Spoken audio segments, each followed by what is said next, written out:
Hello, everyone.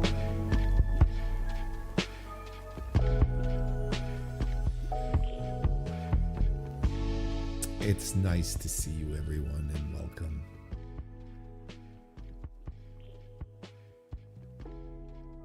Welcome to the lovely Monday night stream here on the Mr. Warren Hayes Show.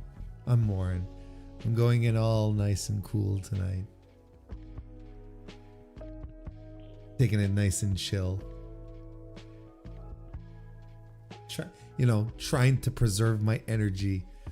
Because as we're going to go along here tonight, oh boy, this fucking thing. This weekend. Hey, you know what? Like, remember how over the past couple of weeks I've been saying, man, there's not a lot of wrestling news, not a lot of stuff to sink your teeth into. And then, of course, all of a sudden, you get a weekend, just a couple of days, where it's just like piles and piles and piles, and then piles on top of those piles. Yes. Yes. It is a thing.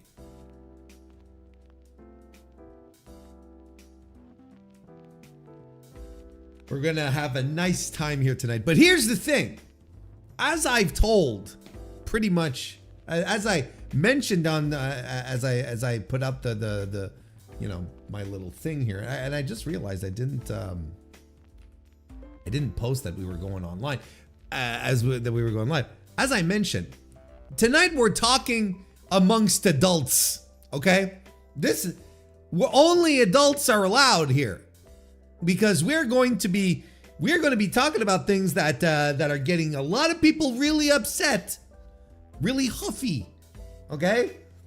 And I promise you one thing. We're going to stay measured and clear. I'm going to promise you that we are going to have some definitive talks here tonight. We're going to be having the definitive talk on... we're absolutely having the definitive talk on the whole Tanahashi Okada Nakamura stuff. The definitive talk. Now, if you can't handle it, if you're going to come and scream, talking points from all the worst accounts out there, well, you might as well just move along. Go, please enjoy someone else's stream this evening. I hear there's some wrestling on Netflix on Mondays. Just figure something out for yourself. Because if you can't handle things just being normal, well,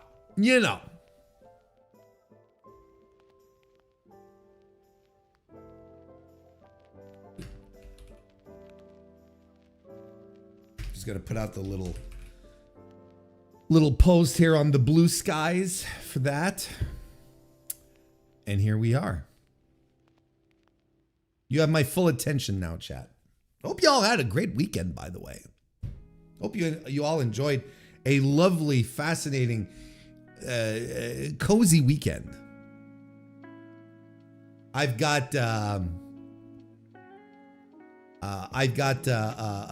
We had snow here. It snowed this weekend twice, but it's all melting away today. It's raining. So whatever, it is what it is. But, yeah, it's been like it's kind of unusual for snow this early in the season, but also like when it does happen, it never really stays on the ground. So it's like, I'm at a point now where, I don't get annoyed at snow anymore, but that's a me thing. And that's because I'm in a very comfortable work from home position. Because probably if I had to go out and in the snow stuff and whatever, I'd probably get more annoyed. as it was once in the past, but now it just doesn't bother me anymore. I just don't, I opt to not go outside other than to walk Juno. Have her play this. She was happy. God damn, she was happy as hell. Like she was just like, I let her run in the yard before going out into the street, and she was just like bolting, and she was stopping and then looking around like at attention. She was looking for like shit to do, and she was looking for. She was looking for. She was looking for. What's the word I'm looking for? She's looking for squirrels. Jesus Christ, Warren. This is why we do this. It's to get my brain warmed up. She's looking for squirrels or something. I don't know. But she was really happy. She's a northern dog. She was born even further north, brought down here as a baby. It's like this is her favorite time of year. She's literally miserable during the summer. Like she hates the sunny weather. She really, really can't do with it. But yeah.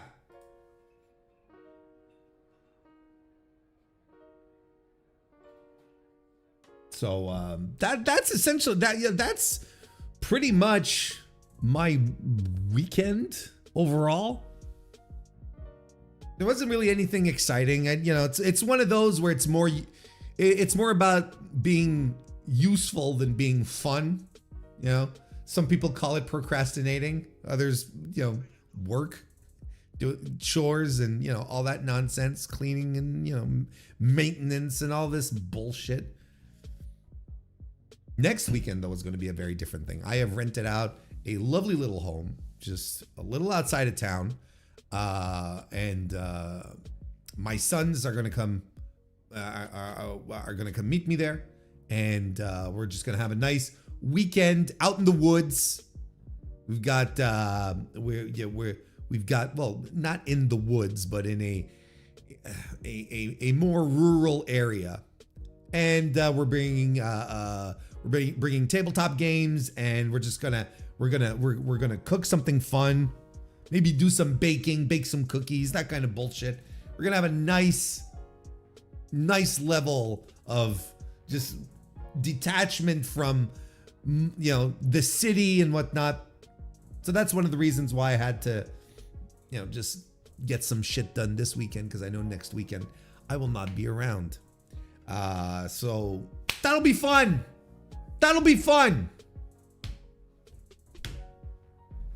I'm excited. So there you go.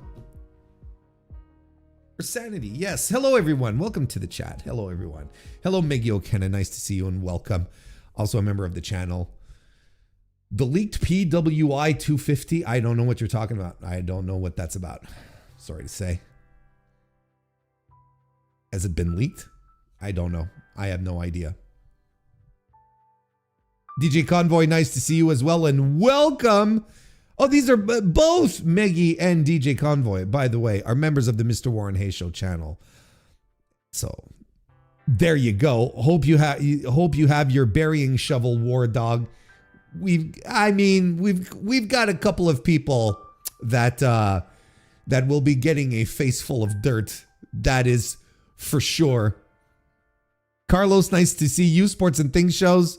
Welcome to the chat as well.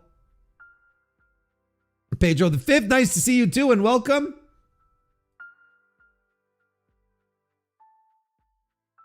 That fucking sucks. This fucking sucks.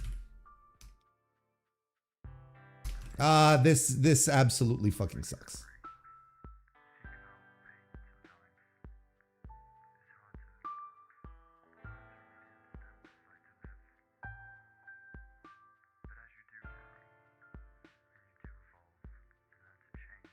Man, I mean, like,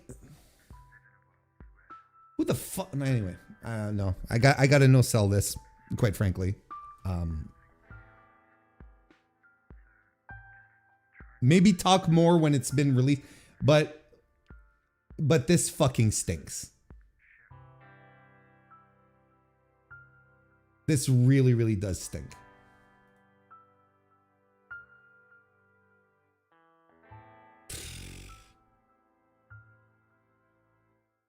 No, I don't like that. That makes me hot. Nope. Don't like it. I really don't. That fucking sucks, man. It's tomorrow. Who the fuck is getting the... Anyway. Like, honestly, okay. I gotta no-sell this and move on because, yeah. Because Kristen's been feeding me some information now about it. She's found out too. And,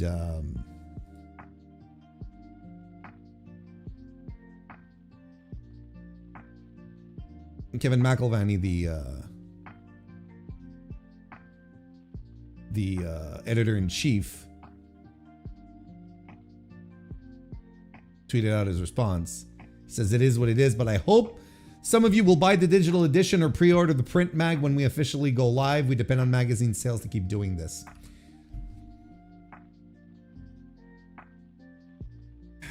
And that is true. That really fucking sucks.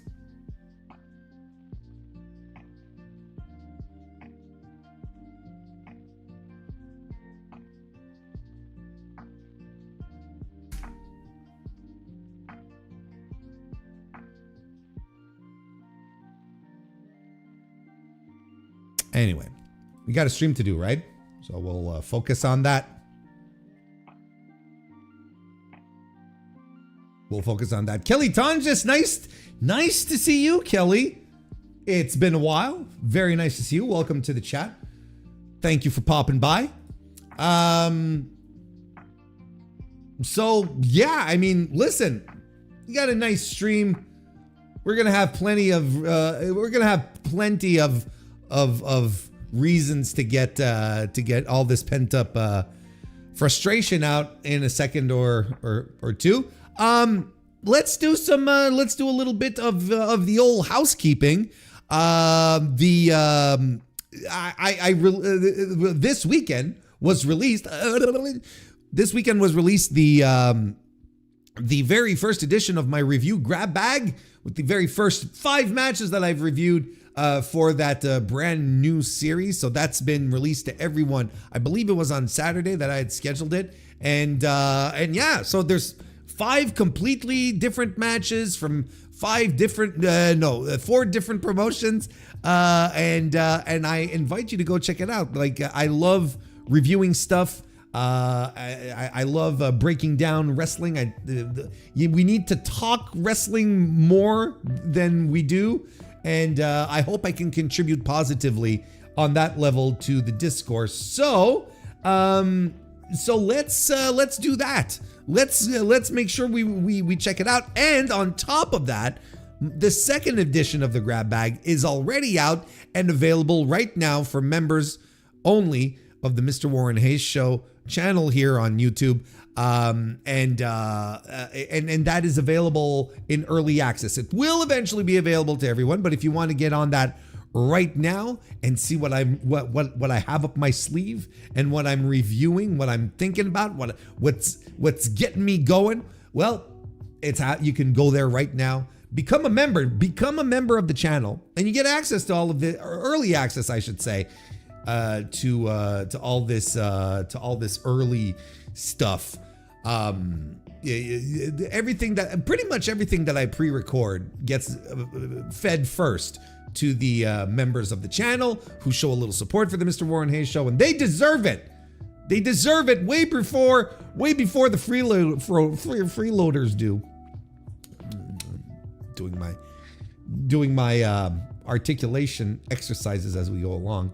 But listen, it's all there, and I hope you give it a listen. Not right now, because we're gonna do a nice live stream here. We got some good stuff coming, just like the Mr. Warren Hayes Show, which will be coming out this Wednesday. The AEW Dynamite review on Thursday as well, and then of course back on Thursday evening for a live stream. It's our typical schedule.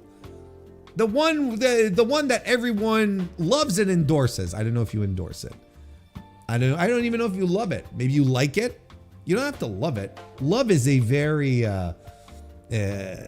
love is, it's a hard one.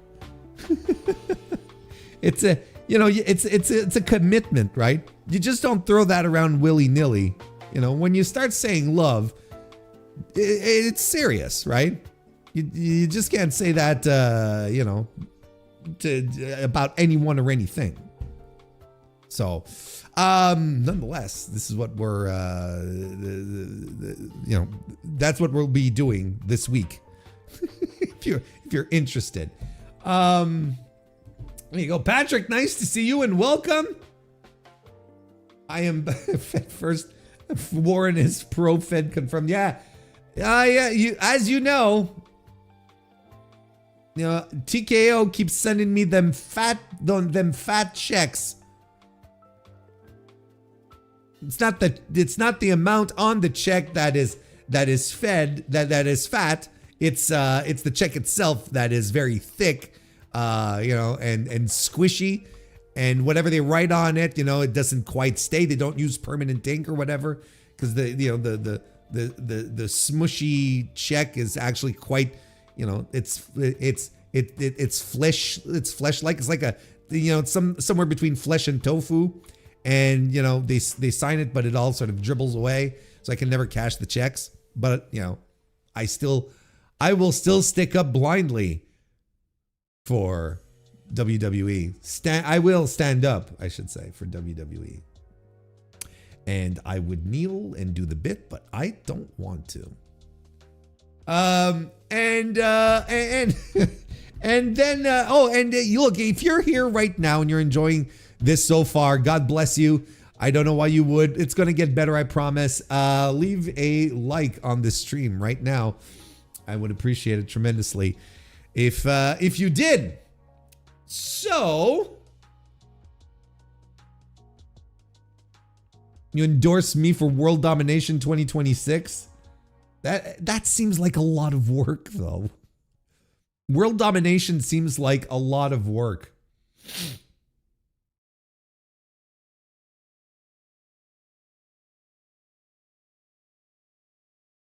I'm shocked WWE hasn't made its own Disney dollar cash yet. Cena bucks. Well, they're not gonna. I don't think they'll be using Cena stuff much anymore.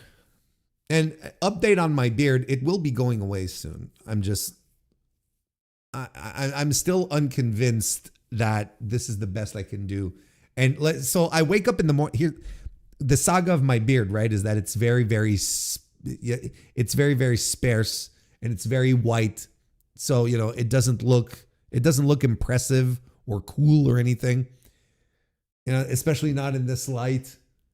Around here, yes, you've got. But so I wake up every morning and I'm like, okay, got to shave. But then I look at myself and I do one of these and I'm like, maybe a little more just to see how far I can go. But like, it'll be shaved off. Well, not completely off, but it's going to be shaved down sooner than later. We're going to be back to something that resembles me more. But what's really frustrating is that I really like it at this length here. It's really, really fun. Like, you can play with it. You can tug on it, and it's soft. That's the thing, is that this is what's fucking frustrating, is that I have a soft beard. It's not like a prickly, rose bush. It's like nice and soft, and you're like, ooh la la. This feels nice, Warren. I don't know why you'd say that specifically. It's probably only my girlfriend who should say that. I don't know why you'd say that. That's kind of weird. I'm just saying. It's kind of strange. Speaking of strange. How you doing, everybody? I'm Jacques Moliere. What a segue. Just let me tell you a little bit about myself. I'm a nunchuck master, and I represent NWA, Mountain State Wrestling. Hoo-yah!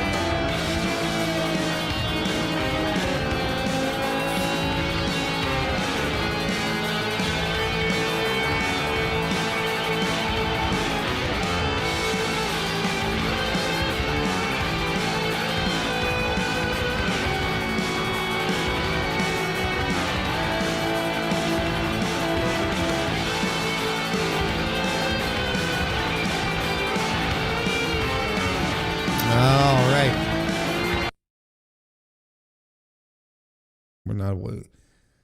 This is not a Smiling Friends show, unfortunately.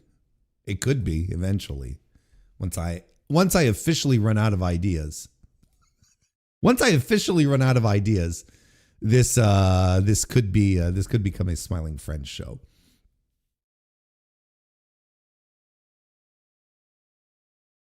I heard after he left Mountain State I heard after he left Mountain State, Jacques tweeted, "I have so much to say," and then he ends up on a and then he ends up on the doing this on a live stream, and he doesn't add anything. There wasn't that much to say. Turns out, wasn't that much to say that wasn't known. Anyway, look. Okay. Again, I am talking to adults tonight. No fucking children or, rot-brained internet weirdos allowed tonight, okay? We're talking to adults. We're acting like adults. Because we are going to cover a couple of topics here tonight. You can already see it on the docket right now. You already see that we've got some stuff that will unquestionably excite certain passions, get people all bothered. I'll tell you what. And I'm in a bothered mood tonight, turns out. So I'm ready for this. I'm ready for this. The question is simply, what do we start with? What do we start talking about? And I think we're going to lead off with, Mr. Antox, nice to see you. Welcome. I think we're going to lead off with Newell and Alizé. Get that out of the way. And, okay. So again, if anyone wants to come start and play fucking, tribalism and doesn't want to just listen to fucking reason, we're bouncing you back down to junior high where you belong. The adults are in session tonight.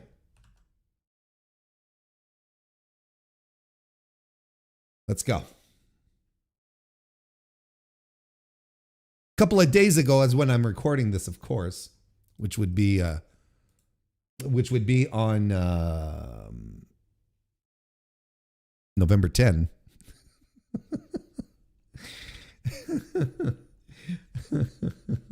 Hi, Kristen. Welcome to the chat.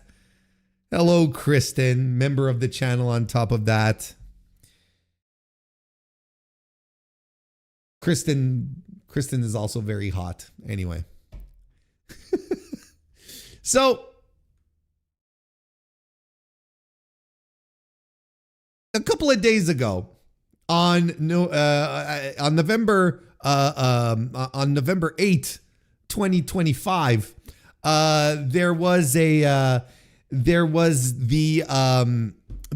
report that was released by Mike Johnson over at PW Insider that took the wrestling world by surprise. I'm going to read it verbatim here.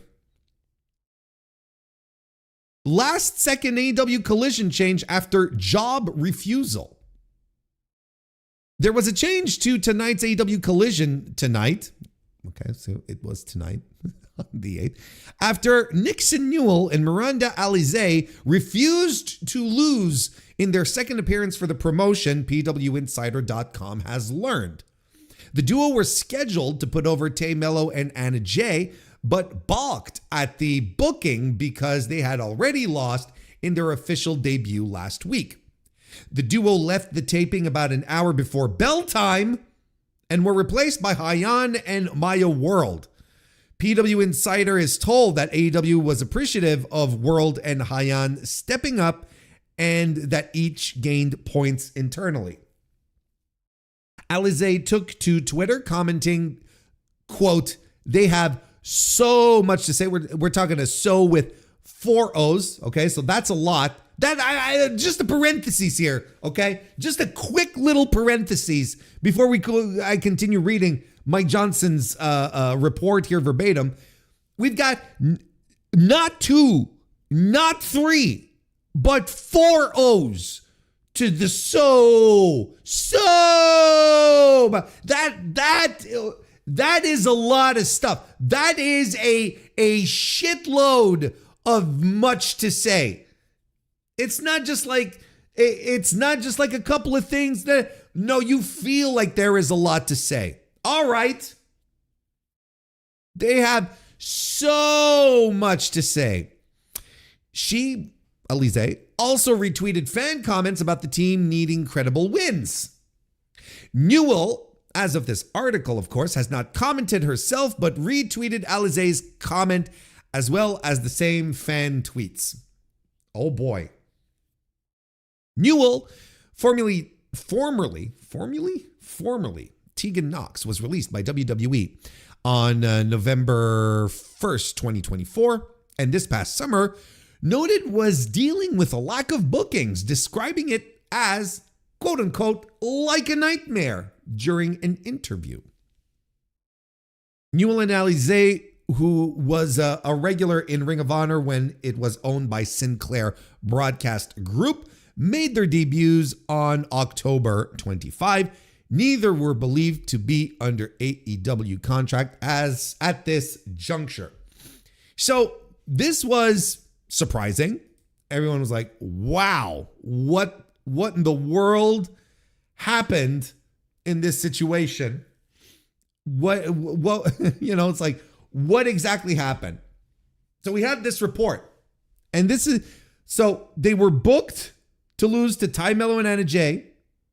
And at that moment, it was reported that they refused to lose, right? And they left an hour before they refused and hit the bricks an hour before bell time. Bell time in this circumstance, meaning 8 p.m. Eastern, 7 Central, because it's a live fucking show, right?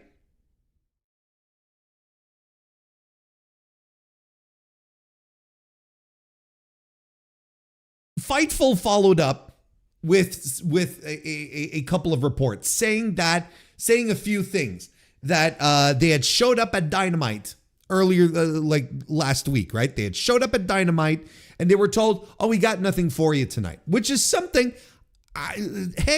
This is something that happens frequently in the pro wrestling business, where people will just show up to work and will wait for something to happen, and they might just show up for nothing. And there are probably more wrestlers on the AEW roster and even the WWE roster who are in that position than you maybe even realize. This is not uncommon.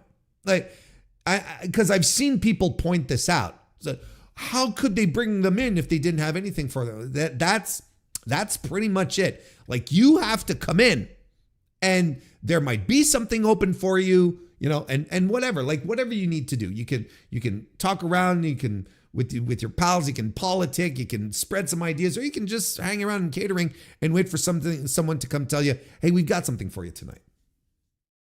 But they were there at Dynamite, were sent home, then came back for Collision, and then they were told that they'd have a 3-minute match. And it is the 3-minute match. Oh no, it was a 2-minute match, excuse me. And it was the 2-minute match that was the issue for them. It's not that they refused to do the JOB. They were told, again, this is all according to Fightful, they were told that they were going to have a 2-minute match, and Newell and Alizé essentially said, "That's not going to work for us, brother. Here are some other ideas that we may have, such as having a a longer match? How about 3 minutes instead of 2? That's essentially what Fightful had reported. That's what they brought to the table.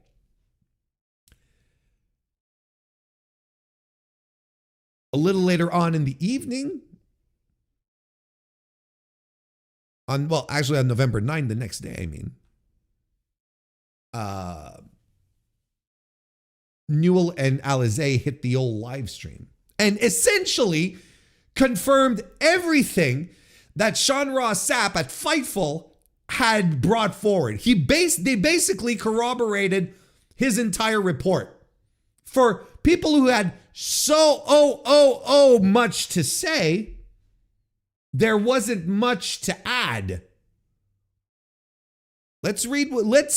Sean was watching the live stream and provided these notes. Nixon Newell and Miranda Alizé on their Twitch stream confirmed Fightful's report that they were at AEW Dynamite on Wednesday, but there was nothing for them on the show. They came in on Saturday for Collision and were given a match and said they presented ideas and they were informed of the short match. They decided that after the promo they did, that wouldn't benefit anyone.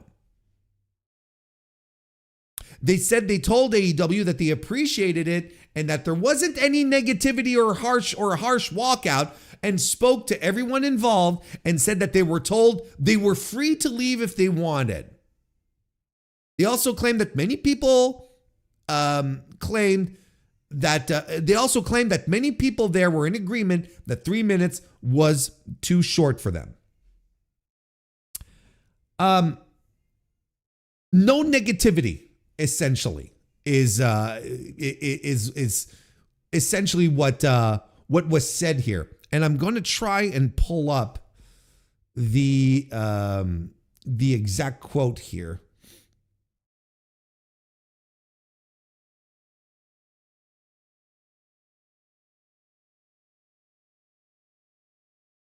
Okay, so they do the match, so on and so forth. Let me pull it out here. Okay, so this is what Nixon Newell says, like verbatim. This is verbatim from her stream here. She says, she says this. We turn up with a bunch of ideas and we're ready. They walk away, come back, and they say, this is the AEW staff that she's talking about, the they here. And they come back and then they say, by the way, it's 3 minutes, talking about the match. Nobody is going to be happy with 3 minutes. We weren't there going, what the fuck? 3 minutes? What the fuck? It was never that. It was, oh, we were told we were going to have a match of substance because the match didn't happen. We just asked, is it 3 minutes? Yup. Okay. After the promo we cut, we were supposed to make ourselves a credible tag team, so that's what we did. We decided collectively, as a partnership, as a couple, as a tag, as wrestlers independently, that 3 minutes is going to benefit no one in this match. It won't make anyone look good. What we want to do as wrestlers is make us all look good. We said we really appreciated. We were polite. We were respectful. We called our producer over and said, I don't think 3 minutes is going to benefit either of us, not just us, but anyone in the tag team. We want what's best for everyone. Respectfully, we deserve to go. We deserve this to go to someone it can benefit.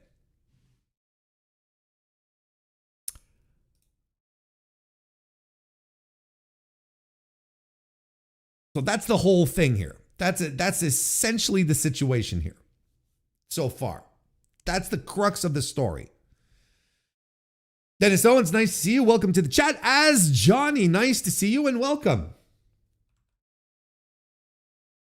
Now, you can spin this whichever way you want, okay? And we can talk about how there was no negativity and whatnot. But the fact remains, the simple fact remains, is that these two wrestlers decided last minute, an hour before the beginning of a live nationwide television broadcast that they were not going to do what they had been offered, what they had been slotted to do.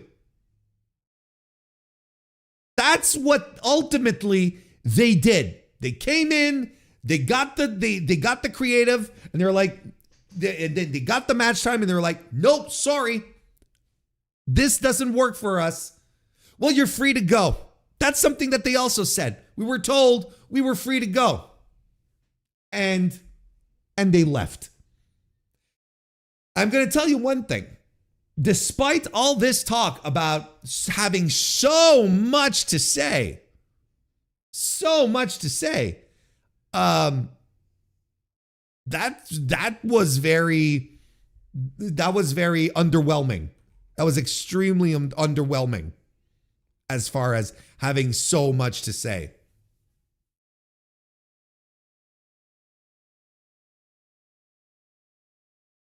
We've got the figure 4 online here just for some extra context. They were told that there were no problems and were free to go home, with Newell specifically saying that they were given the okay to go home. Newell said repeatedly throughout the stream there was no bad blood on either side. Additionally, Newell was negative on dirt sheet coverage of the situation and said she legit woke up to death threats on Sunday morning. Now listen, okay? We might be gearing up to be a little critical of these two ladies here, but this is what I mean when I say we're only dealing with adults here tonight in this room. No children allowed here, right? Because this is child behavior. Why would you send death threats to women who just decided to walk out of their job? It is extremely stupid, and like, you are not the cool party here. There's no one who's going to pat you on the back and say, "Good job, buddy, for sending a death threat to two women who just decided to walk out of their job. Great going, pal." And that is legitimate insane behavior. But let's go back a little bit here. Just want to go back a little bit here. No bad blood on either side. Let me tell you, I have read reports and listened to stuff from Sean Ross Sapp, from Mike Johnson, from Dave Meltzer and Brian Alvarez. And every one of these reports have contained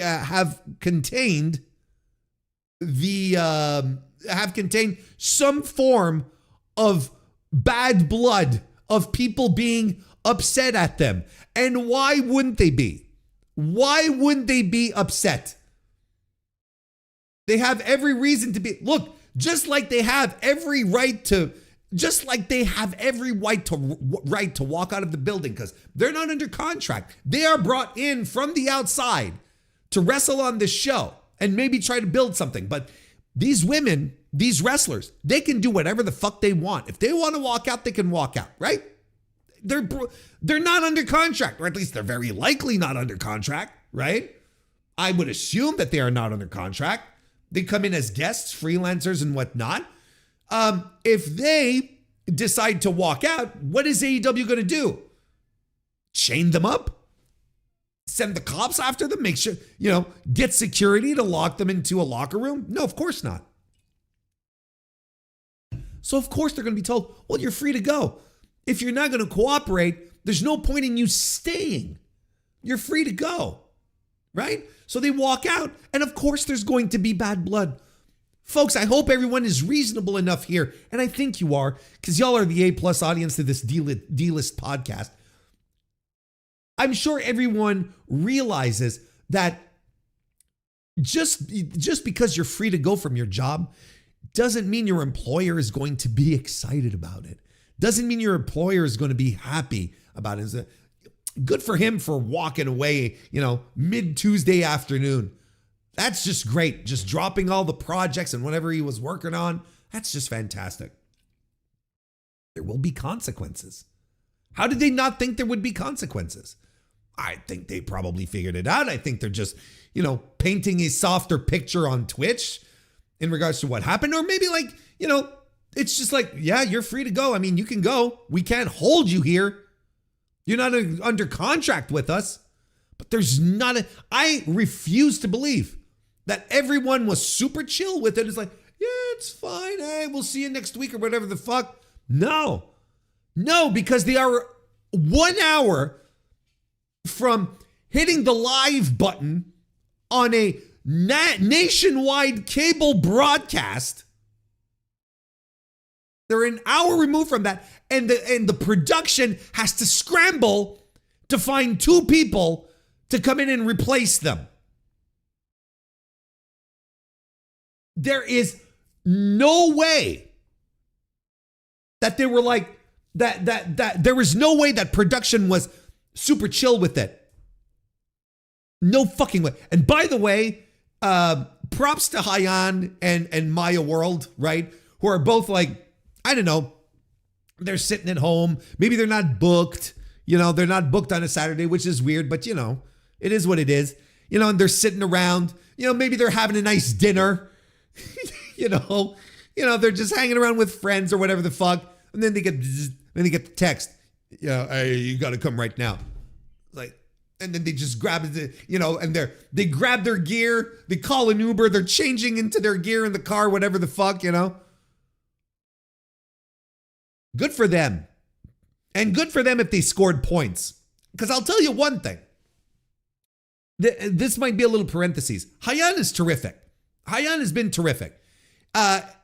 This run that she had in Deadlock Pro, and we'll maybe get around to talking about Deadlock Pro later on. This run that she had in Deadlock Pro was absolutely phenomenal. And I personally, I still don't know why this woman has not been, wasn't signed by AEW a while back, because she is extremely good at what she does. She is terribly, terribly good at what she does. And Maya World, hell of a prospect.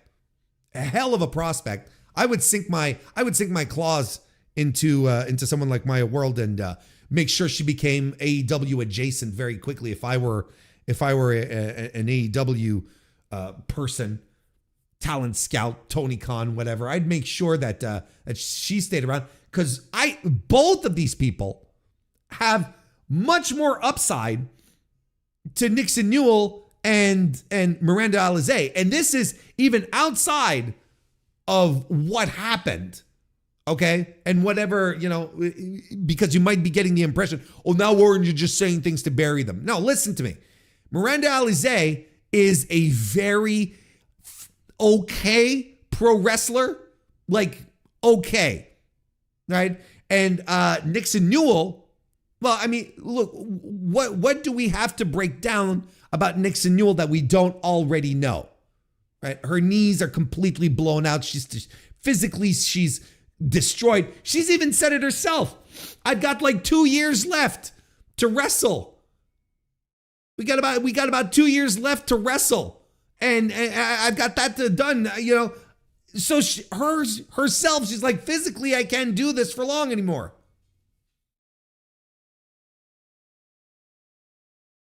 So what do? Do you go with Hyan, who has been up and down the indies for years? She is a solid veteran, someone who knows how to work, who's worked just about everywhere on top of that, and sink your teeth into Maya World, who has tremendous buzz, who apparently is a consummate professional on top of that, and Green, she's still new, she's fresh off the boat, but she's tremendous nonetheless.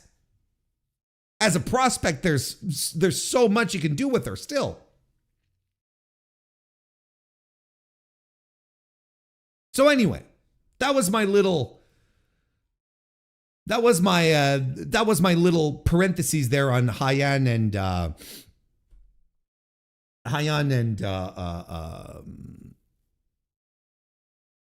Maya World. Why am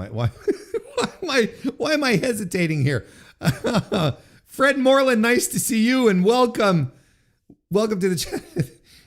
Gedo is booking World and Hyan for the rest of their natural lives. Let's hope not. And fuck your mama. Nice to see you. Welcome to the chat, pal. So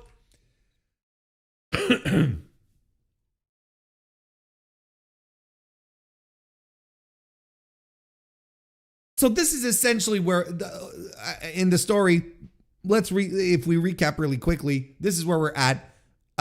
They leave, it gets reported. Fightful tweaks a few and adds in a few elements that weren't in the original Mike Johnson report. And they basically go online to tell all, and all that they say essentially is corroborate what Sean Ross Sapp had already reported. And on top of that, are saying there's no bad blood, when like that just doesn't make any sense. Because like I said, I have read and listened to every major, news guy out there who speaks to people in AEW, and they all got angered responses. There was even the AEW locker room. Members of the AEW locker room were tweeting out and burying what they did. Even Layla Gray goes out there and says something to the effect that that there are many people backstage who would kill for 3 minutes of television. And I bet she's talking about herself. That would be my guess. The Outrunners made a catering joke. Taya Valkyrie made an excellent point on top of that. So here's the reality check, folks. Here's the real deal reality check. Neither of these women, these wrestlers, are under AEW contract. I said it. They're guests. They're indies. They're independent wrestlers. They're freelancers, and they are brought in from the outside to take part in this show and try to build something here. That's the idea. That's why you bring in people from the outside. It's to try them out on TV, give people some opportunities. Fresh blood is important in pro wrestling. This is all just very normal. Their first match that they had last week, right? Their first match when they were facing, I think it was Megan Bain and Marina Shafir. They got so much goodwill with that debut, with the little show of affection in the ring, with a commentary putting over that they're a real life couple tag team, and doing it really low key, not like going, well, they are the first same-sex couple in the history of AEW. No, they just, very normal, just like brothers, like tag brothers in a tag team. It's like, oh yeah, the Jacksons, they're brothers, the Young Bucks, they're brothers. The Beverly Brothers, they're brothers. Beverly Brothers were not, but you know what I mean? Like, they didn't make a big deal out of it. And then it was picked up, like I think Outsports picked it up too. They had all sorts of goodwill, and AEW fans got behind that. And because AEW fans will support in that fashion. They will genuinely back this type of situation. Now, it's very natural for that fan base to do so, and they got excited about it. So all they had was goodwill, and they all decided to flush it away. And taint whatever they're doing, because they refused to do a squash match that benefited no one. Hang on, we'll get to that in a second. Don't worry. So to me, the old promoter trick of making new talent lose early on in a run for an ego check, right, still works in 2025. It's the oldest trick in the book. You bring someone in, they're new, they're excited, but you got to see if they're going to play ball. You got to see if this new person you're bringing in is going to stick to your plans, or is going to try to go into business for themselves, or if they're going to be a problem backstage. So you have him job out. You have him job out a few times, and And then when they conduct themselves professionally, they understand what their role is, they understand what's going on. Well, then you're like, okay, now you can start getting some wins. And you'd think that in 2025, maybe we wouldn't have to do that, but we still do. Look, if anything, it's extremely reassuring that pro wrestling is still what it is, where low-level talent can come in and feel like they can throw their weight around. And then the booker has to go, no, this is not going to work this way. Essentially, this was a test. This was a test of professionalism and attitude, and they failed in both. If you're brand new in the locker room, you do the job. You build trust between yourself and the man in charge, the guy with the pencil, and your locker room itself. And then other people, get to know you. They see what you're ready to do, what you're capable of doing. I didn't hate it. Didn't hate it when I thought about this.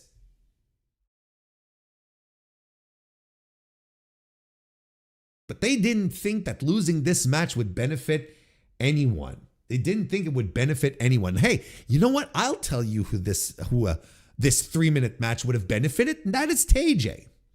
TJ would have absolutely benefited from a nice little enhancement match, especially since they are a tag team that is in the midst of a tournament angle, and they are having a match coming up next. So you do want them to get a significant win. You want them to get a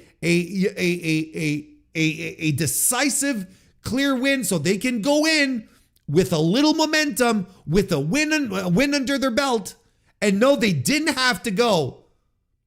They didn't have to go 10 minutes with a tag team that is not only unproven, but has just arrived in the AEW canon. And it's not as if they're carrying this great, grandiose backlog of matches that instantly gives them like this aura, this presentation.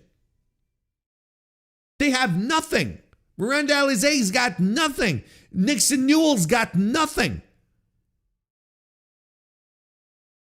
They're not coming in. It's not like bringing in Mercedes Moné, where you don't do that with Mercedes Moné because you're bringing her in with all of her baggage, everything that she has to bring to a pro wrestling environment. So you don't have her job out. You don't have her lose to other people. That's a whole different story. But these two coming out of nowhere, plus they're not signed. TJ, an established tag team in this company, women's tag team, before there were women tag teams. It's been a thing for a while. So yes, I would absolutely expect this tag team to make short work of the new blood coming in specifically for this one match. Absolutely 100%. So, yes, actually, this all made sense because this tag team that is going into a tournament to crown the first women's tag team champions should not be having 10-minute matches with a team coming out of nowhere who the viewing audience barely even knows about. That would have been a little more on the side of booking malpractice. Give Anna Jay and Ty Mello the big win. A quick enhancement win. Make them look good for 3 minutes and then go home. And it's really funny that Nixon Newell, someone who wrestled under Vince McMahon in the era of the 3-minute women's match, would have an issue and would start barking about it. Very interesting.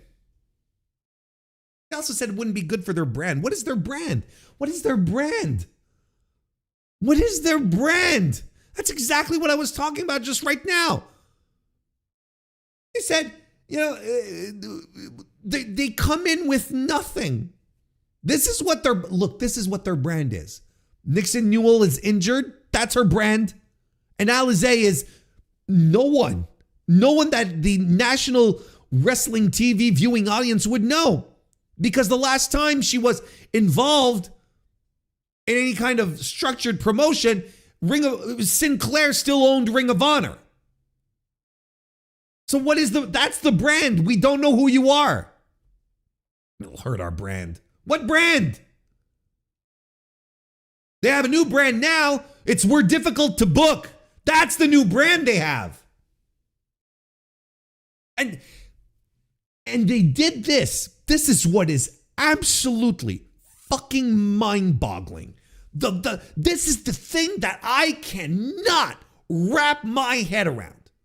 This all comes after Nixon Newell going on an interview talking about over the summer, right? Talking about not getting booked, how she doesn't understand how she's not getting booked. Talking about it live. Making mentions of it on social media. It's like, I don't understand. I'm not getting booked. And now not only did she get booked, but she got her girlfriend booked.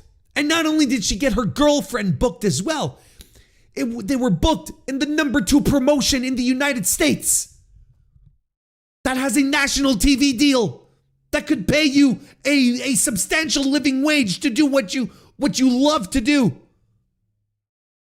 You got the booking. You got the booking. Not a booking, the booking. And you still managed to just completely throw that away. It's mind-boggling to me. Do you try to think, chat, for a second, the amount of independent wrestlers out there who would have sold their grandmothers to get the opportunity that they had twice in a row, not on Dark Elevation, on the main on primetime television. Get out there and have some TV time. Meanwhile, in the back, you've got the Layla Grays, you've got the Nyla Roses, you got the Yuka Sakazakis who can't even muster 30 seconds on TV, much less 3 minutes. And this is what you decide to do. It's insane. True to form. Wrestler brain. Performance center brain.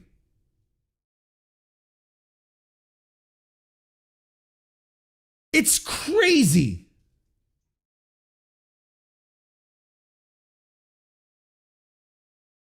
Walking out an hour before the show starts, refusing to do it, having people scramble to find a replacement.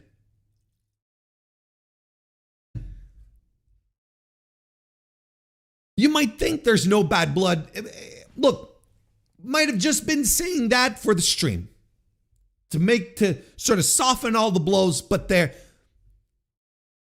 all signs point to there being top-notch bad blood. And I saw the absolute wildest shit, of course, because social media is like that.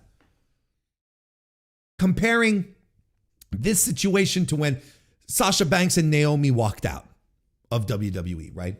And the comparison is absolutely ridiculous. The comparison is 100% ridiculous. It's not even close to being the same situation. Look, I feel like the comparison are so far apart in regards to star power, employment, creative. And what happened on Collision this week, the comparison is so, I don't have to break it down because I think anyone with a reasonable mind understands that it is a bad faith comparison. 100% bad faith. This in this circumstance is not standing up for yourself. This is self-sabotage. Despite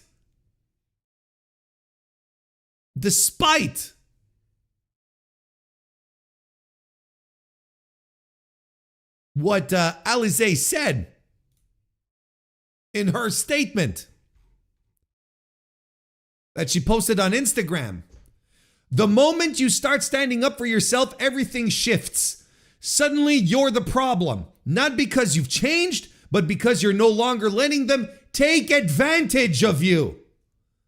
They'll paint you as the villain, but that's okay because you're finally choosing yourself. This is where your freedom begins.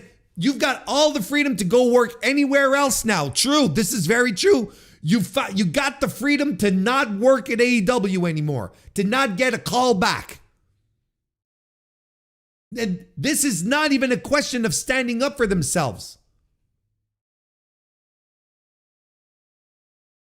They were brought in from the outside as a test to see, are we going to stand, is there something here? These were essentially fucking tryouts. And it's like, okay, no, we're good. That's fine. We don't want no 3-minute match. It hurts our brand.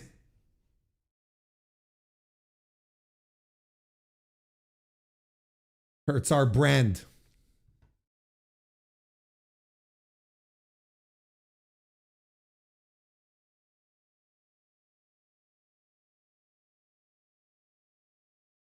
Anyway, the wrap up here, the thing here that happens is that essentially Newell and Alizé have branded themselves as being hard to work with now. Now that's just how it's going to go for them moving forward.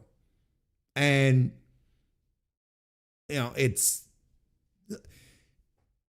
even if it didn't leak out into the media, this is the kind of thing. Wrestling is a very small universe. It's not a big industry, and everyone talks. This would have been, even if it didn't leak to PW Insider, this is still something that would have ended up harming them. It would have just kept them from getting bookings. Just as simple as that. And it's crazy. It's absolutely fucking insane that not that long ago, they were online saying, we can't get booked. We need bookings. Do people realize that we're available?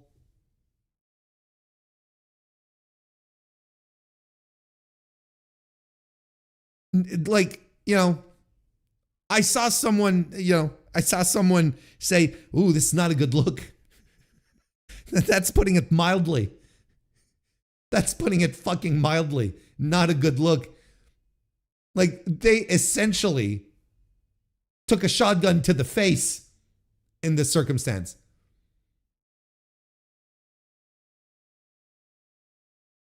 They had so much to say, and it all turned out just being corroborating what the reports were saying.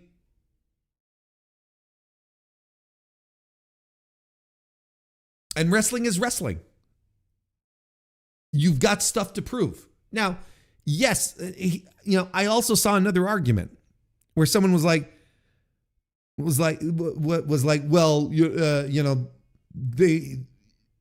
CM Punk can turn stuff down and Mercedes Moné can turn stuff down. Why not them? Well, that's the point. That is absolutely the point. And yes, look, the stark reality about pro wrestling, and honestly, just about everything anywhere, is if you are the top dog, if you are the top person, you are a star, you will get preferential treatment. That's just how it goes. And I'm sure you've seen people in your work environment get special treatment because, whatever reason, just whatever reason. But I'm sure you've seen that happen. I'm sure you've seen you've seen examples of that happening in pop culture, anyway, movies, music, and whatnot. I'm sure. But the thing is that this type of behavior, this type of behavior happens when you are or is tolerated or put up with when you are an actual star, when you are bringing something to the table and not just two people trying to rebuild their careers from nothing. This would have been an entirely different situation if it were two bigger stars. Absolutely in agreement. 100% in agreement. But they're not. And they're not signed. And they were brought in to use this opportunity. They were brought in to take this opportunity to try to continue to build something for themselves. Whenever you get a chance, I urge you to go give a listen to a clip between Brian Alvarez and Filthy Tom Lawler, which they recorded earlier today, and the clip is on their YouTube channel. Don't do it now. I'm streaming. Do it later. But I urge you to do it nonetheless, because Tom basically, excuse me, Tom basically makes the comparison with what happened to these two wrestlers with what happened to him when he was supposed to work. I forget which show exactly it was, which AEW pay-per-view it was, where he was supposed to fight Adam Cole. And then Adam Cole got sick. And then AEW was like, well, we'll give you a match anyway. And it's going to be against Serpentico. And it's going to be a 5-minute match instead of whatever he had planned with Adam Cole. And he said, okay, that's fine. And he wrestles with some Serpentico. And before they get to the ring, they say, we're cutting your time to 3 minutes. And he said, look, me and Serpentico went out there and we did the dark match, which wasn't even on the pre-show. It was a dark match. So no one saw the match. And that was 3 minutes. So we did our 3-minute match and hightailed. And then he also said, and what happened after that? I got re-invited. They brought me back to do some Ring of Honor shots. He fought Wheeler Yuta. And then he brought up this, what happened at the Dean show where he was supposed to wrestle, but he got injured. And Tony Khan said, never mind, come anyway, we'll find something for you to do. And he said, look, I got there and I did what they had me do to the best of my ability, even though I was injured, and they paid me. And they were thankful, and I was thankful, and everyone was thankful.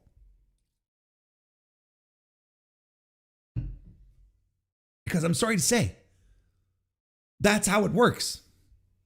That's just how it works. Anyway, I will say this, because I'm still seeing reports. I'm still seeing things where they're talking about how Bryan Danielson met with them both after their match on November 1st because he wasn't happy with how it went. Why would he have been happy? They fucking sandbagged the entire way. We have all seen the clip of powerhouse Megan Bayne lifting these two women, particularly Alizé, who was zero cooperative. And this powerhouse of a woman just lifting them both up without any assistance from them to drop them in a double German. Of course, Danielson goes back and says, you know what? Not good. Not a good match here, kids.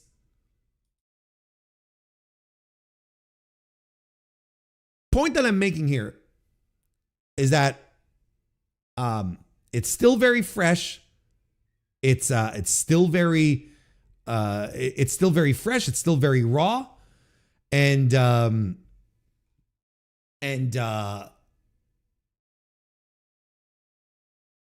See it, and it's continuing. Someone just shared me a thing here. Nixon Newell reached, this is Sean tweeting, Sean Rossap. Nixon Newell reached out to Fightful and claimed that neither she nor Miranda Alizé have ever met Bryan Danielson. She was adamant that she was respectful and there was never a bad word said about AEW from Nixon and Miranda. See, okay, so I'm going to tell you, this is the thing here. This story, I think from this point forward, moving forward here, is no longer worth it. Okay?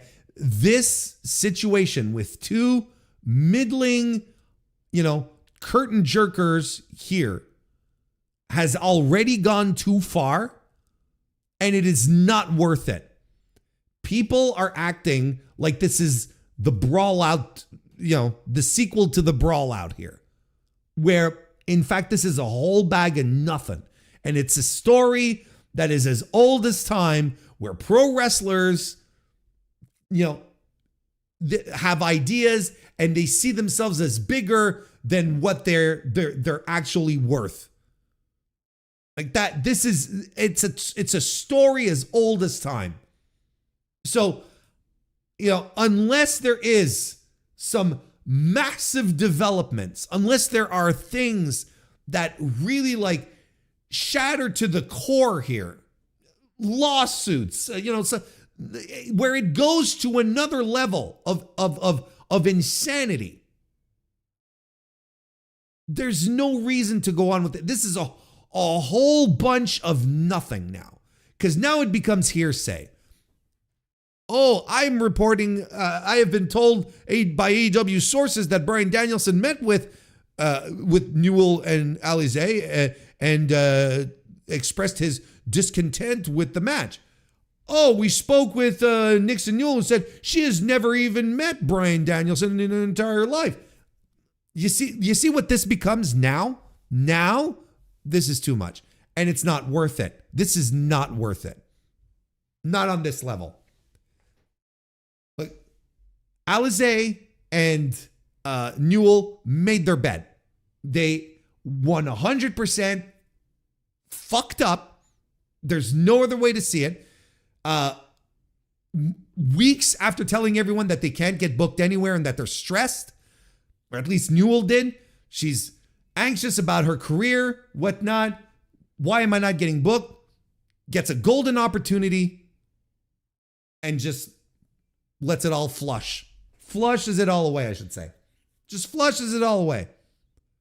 Because she doesn't want to do a 3-minute match that would benefit no one except for TJ, who are a tag team that are currently in the midst of a little bit of a push, and an established tag team in the company with stars that the AEW fan base recognize and know and maybe even have an attachment to. No, you see how all of this is nonsense? So unless there's something significant that happens, a gigantic twist, there is nothing more to say here. It'll just be hearsay. He said, she said. There's going to be Twitch streams, and that's going to be that. Hopefully, this is the last time I talk about it. I did want to get this out there because it is a beautiful encapsulation of wrestling still being wrestling. That at its core, it will always remain wrestling, because this is the most wrestling thing that can happen, or at least one of them. Right? But we should all be moving on from this. There is no more story here. It sucks that it leaked for them. It sucks that it leaked. They probably didn't want it to leak. It did. And that's the worst part. It sucks for them. But even if it hadn't leaked, I'm telling you, people talk. And someone would have figured it out.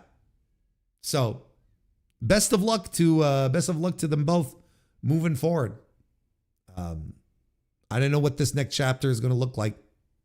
Who knows?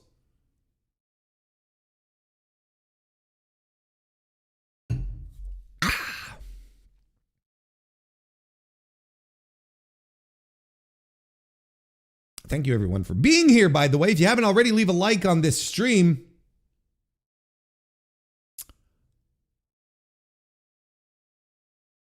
There's been a lot of chatter tonight. You've heard of TV time with Chris Jericho. Now it's TV time with Nixon and Miranda. Yeah, but it has to be more than 3 minutes. It's more than 3 minutes TV time with Nixon and Alizé.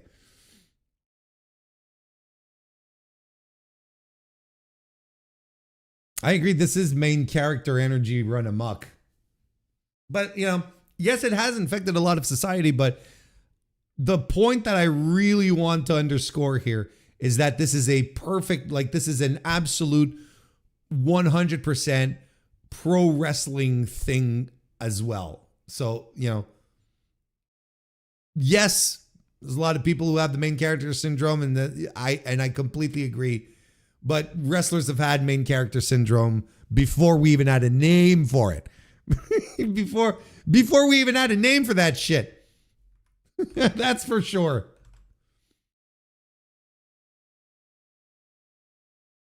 There has to have been more Nixon and Alizé talk this week than in the rest of their career. Hell yeah, absolutely. 100%. They have been trending topics. What are we talking about? I think maybe the show where Nixon Newell originally blew out her knees, where her knees exploded, right? And we had, and it wasn't at the Mae Young Classic, chat. Am I remembering this correctly? I think it was at the Mae Young Classic. And then they did the backstage thing where she was crying, you know, and you had Triple H there consoling her, telling her, you know, it's like, we're going to look out for you. We're going to be by your side. Don't worry, we'll be here for you. We're going to help you through this, and so on and so forth, right? Maybe outside of that moment, Miranda Alizé has never created any type of discussion / discourse until now. Yeah, she blew out her ACL twice in 2017, 2018, yeah. But she blew out both her ACLs, if I'm not mistaken, right? On that one Mae Young Classic show.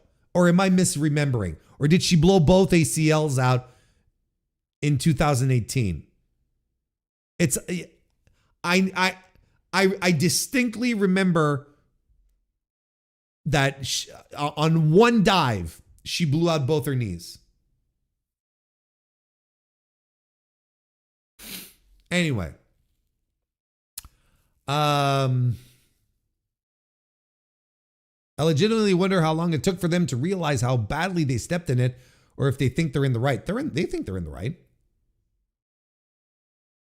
They're in the right in their mind. With Alizé's post and whatnot, 100% in the right. All right. Now that we got that out of the way, let's move on to another one.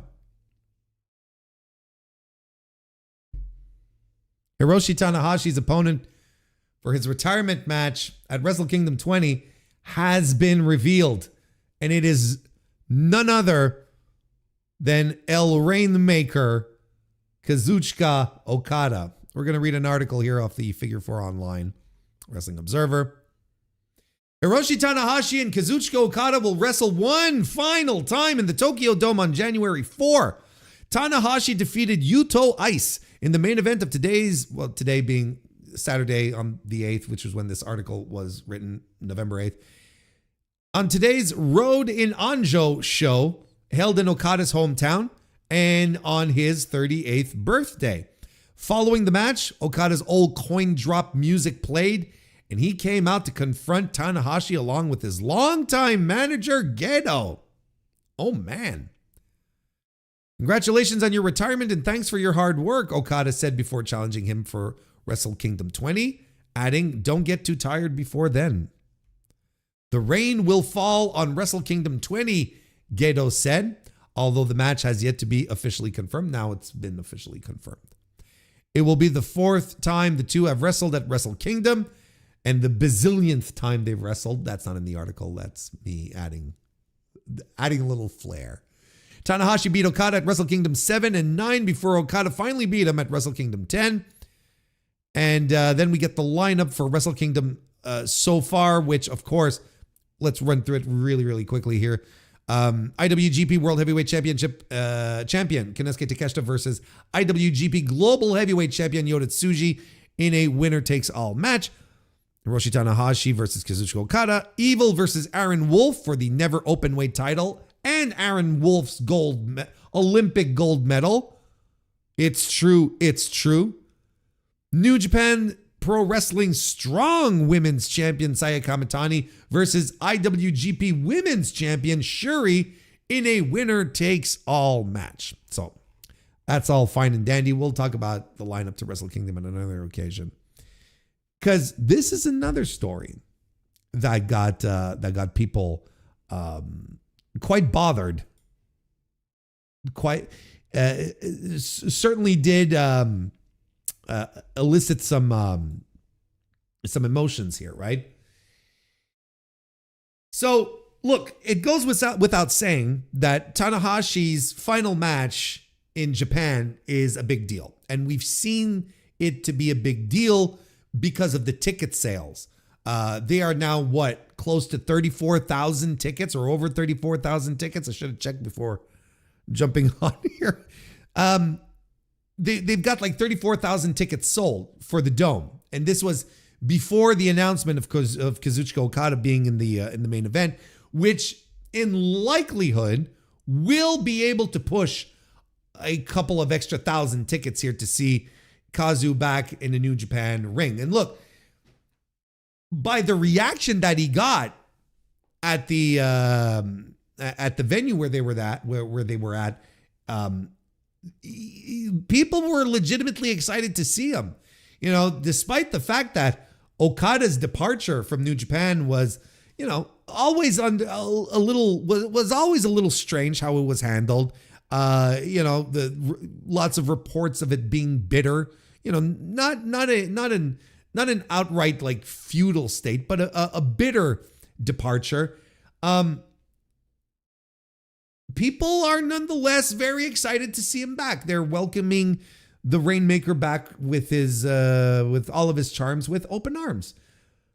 So the question when it comes to Tanahashi's retirement was never, will it be a big name, whether it was going to be a big name, if it's going to be a big name, but which big name it was going to be, right?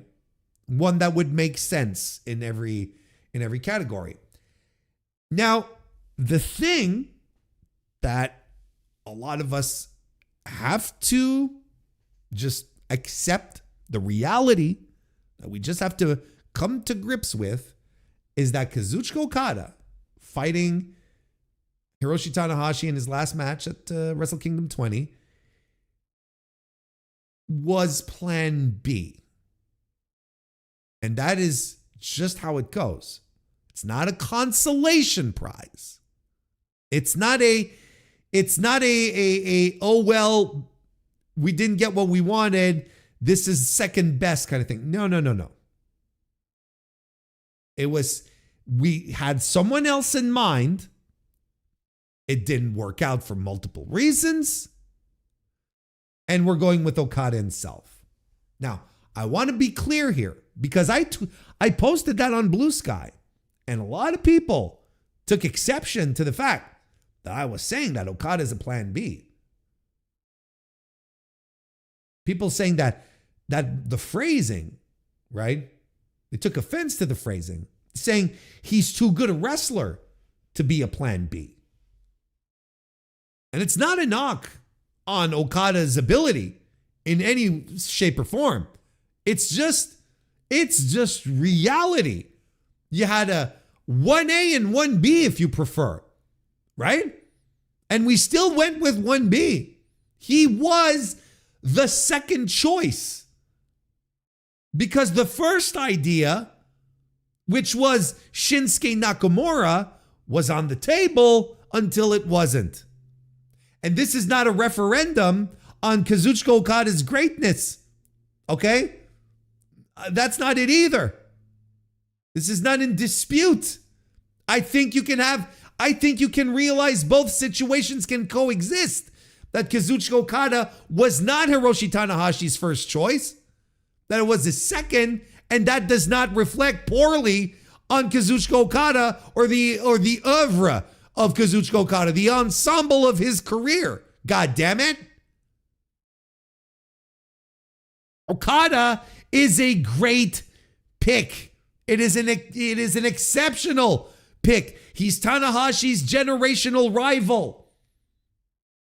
He stood up to Tanahashi all those years ago, took the belt off of them. This is one of the greatest feuds in the history of professional wrestling. The match is going to be great because you know Okada is going to work hard to make this moment special.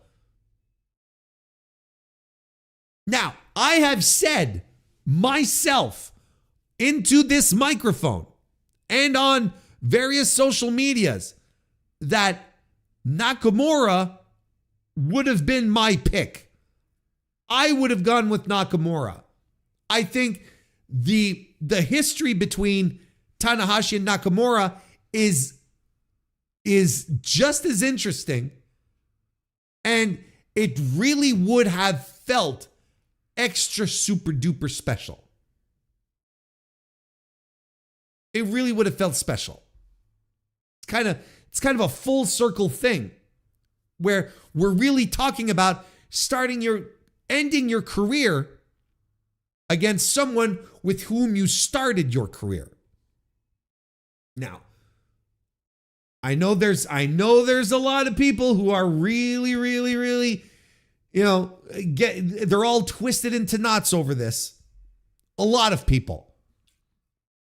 AEW fans, WWE fans, New Japan fans. I feel like most people are upset in all of these three camps. The reports about Nak being on the table were not fantasy. They were real.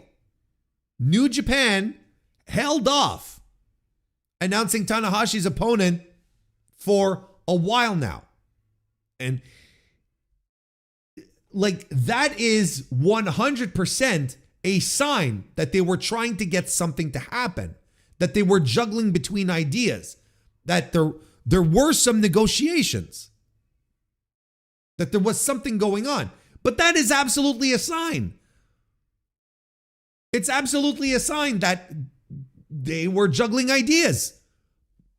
Otherwise, they would have had Tanahashi's opponent walk out or walk into the press conference, I should say, that they held a couple of weeks ago, where they had, Soup and Tsuji and Aaron Wolf and Evil, and Tanahashi there alone saying, "Yeah, I don't know who my opponent is, her," and then pull out his whiteboard with the Wrestle Kingdom attendance on it. They would have announced it there. No, they weren't ready. And from what I understood, there was a lot of scrambling. Listen, I don't speak to anyone in New Japan. I have no contacts. I know no one in New Japan. But I know people who are very well connected to New Japan. People that I trust vehemently with what they know and how, with the information that they're privy to. 100% trust. And I heard that there was a lot of scrambling. There was a lot of stuff going on. That's what I've been told. And I have no reason to not believe the sources that I have access to. The sources that the people I have access to have access to. That makes sense. And of course, there was the tease, right? There was the tease when Tanahashi posted on Twitter saying, I thought I heard something after Nakamura borrowed his signature, I love you line that Tanahashi uses. I'm not going to try to pronounce it in Japanese. It'd be insulting. But the thing that Tanahashi says, Nakamura says it when he's at the Ryogoku for a WWE house show. Everyone goes, oh shit. Like there were teases. There was something going on. But it didn't happen. Why didn't it happen? Well, the rumor, and again, most of what we're going to be talking about here, the vast majority of what we're going to be talking about here is all rumor and conjecture, right? Because no one's able to verify this. No one is ready to go on the record of this because of course not, it's pro wrestling. So it's all rumor, right? But the rumor was that Tony Khan did not approve of Nakamura's participation in that Wrestle Kingdom 20. The thinking was that Tony wanted one of his guys involved in the Tanahashi send-off if any interpromotional cooperation was to be had for the send-off, right? And it makes sense. It makes sense that Tony would stick up for it because he is a partner. I mean, AEW and New Japan, I should say, are business partners, have a very solid relationship. Some would say too solid. And Tony has easily two guys on his roster who would make pitch perfect opponents for Tanahashi, Okada, and I would argue Kenny Omega.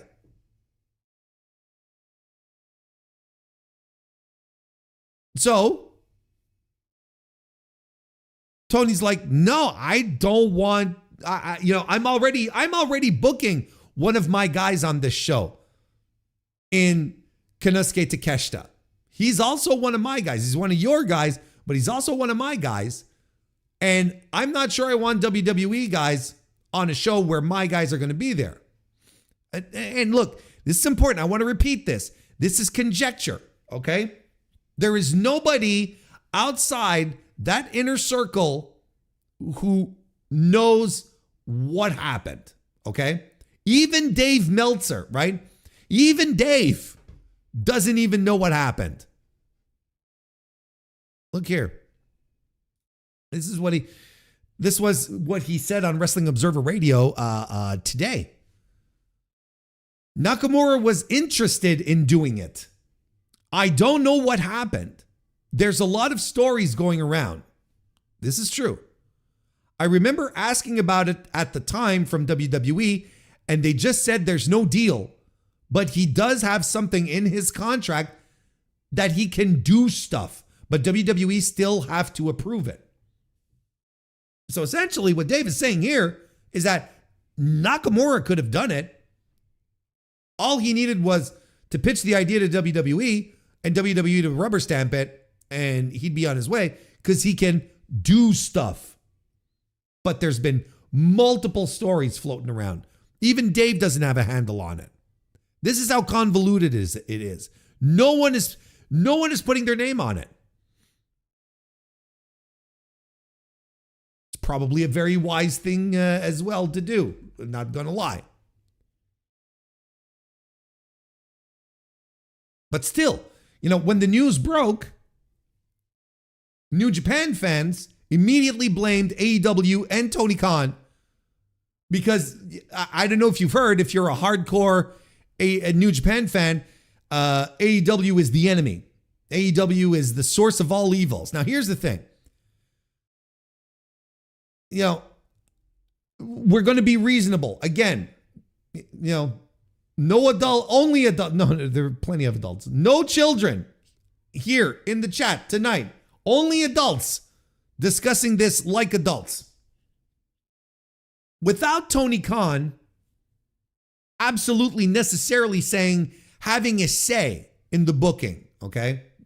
You cannot fault him for being uncomfortable about his established business partner negotiating with his direct territorial competitor, especially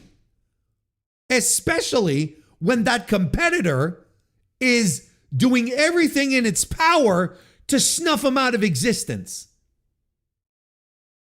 And even more so when one of his guys, Tony Khan's guys, is in the main event.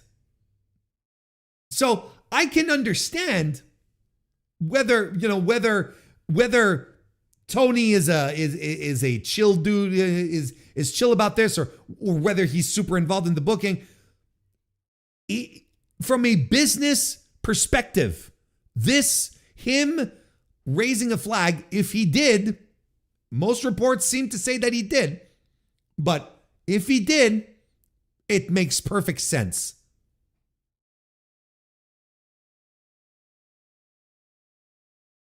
I cannot blame him. Even if he decided to pull a power play and say, look, if you book Shinsuke Nakamura, I am taking Konosuke Takeshita out of the main event. Let's say he even did that. Can you really blame him? It's not as if WWE plays nice with him. It's not as if AEW is on top of the world and, this is not Tony Khan from 2019, 2020, where maybe back then, I think that Tony Khan might have considered it and said, you know what, not a bad idea. Let's do that.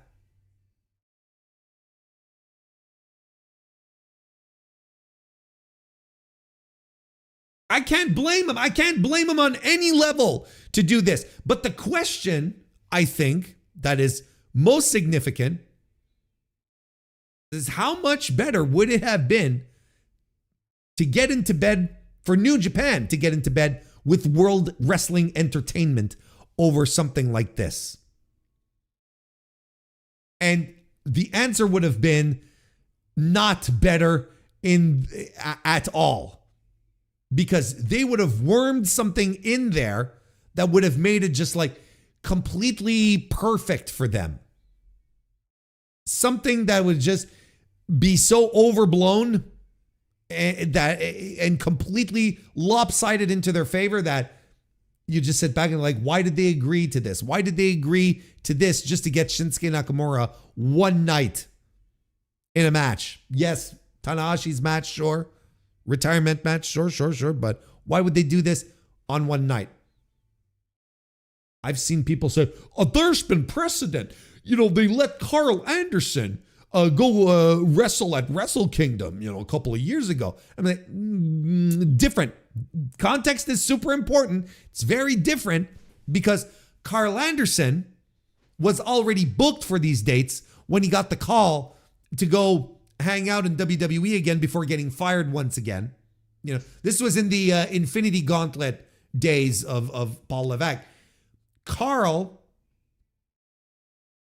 because of his attachment to New Japan, because he's always had a sense of loyalty to New Japan, went to WWE and said, I have to honor these dates. It is not the same. It's not the same. And even if it had been, even if it had been a same type of context, that means New Japan would have done WWE a favor and WWE would cash back in on that favor.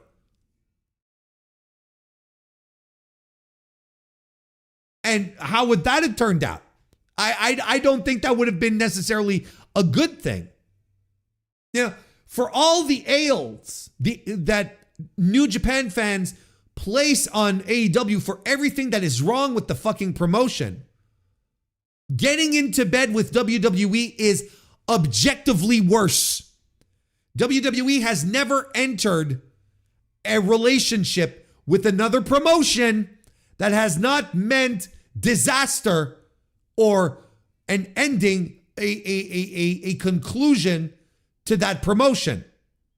I hope everyone is counting down the days for for TNA, right? I hope no one is really thinking that TNA is going to survive and flourish, for another 10 years. I hope not.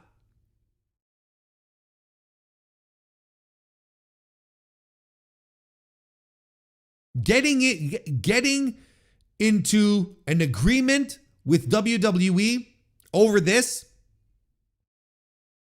would have been alarming news. I would have been, again, like I said, Nakamura would have been my choice, but at what cost would it have been? At what cost?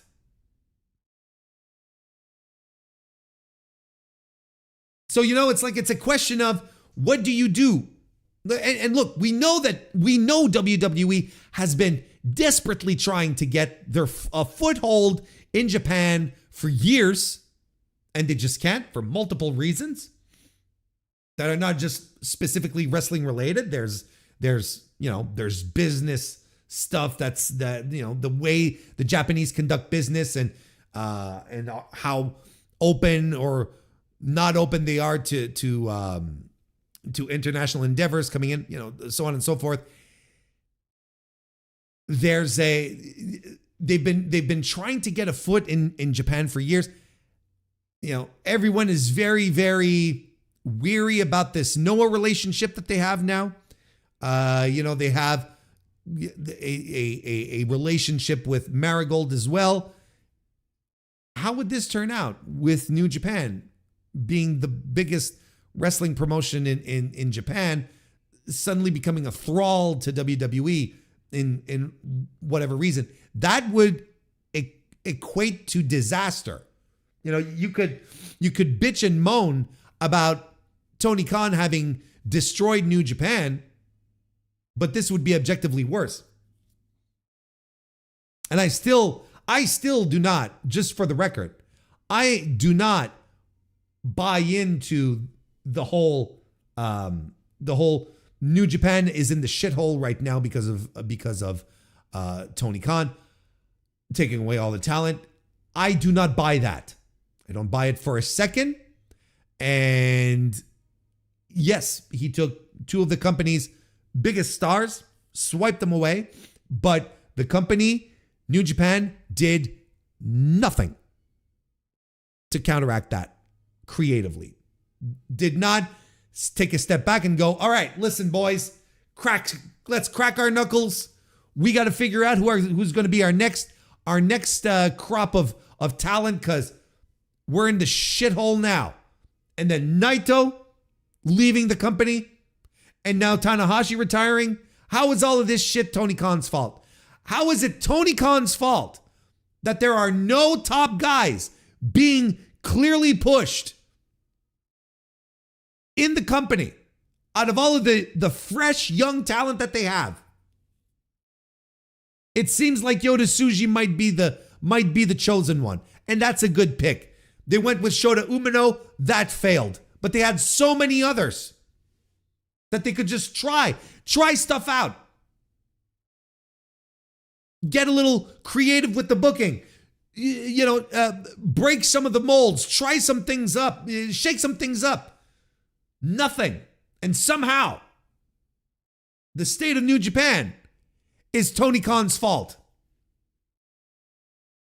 Anyway, just want him to make that very clear.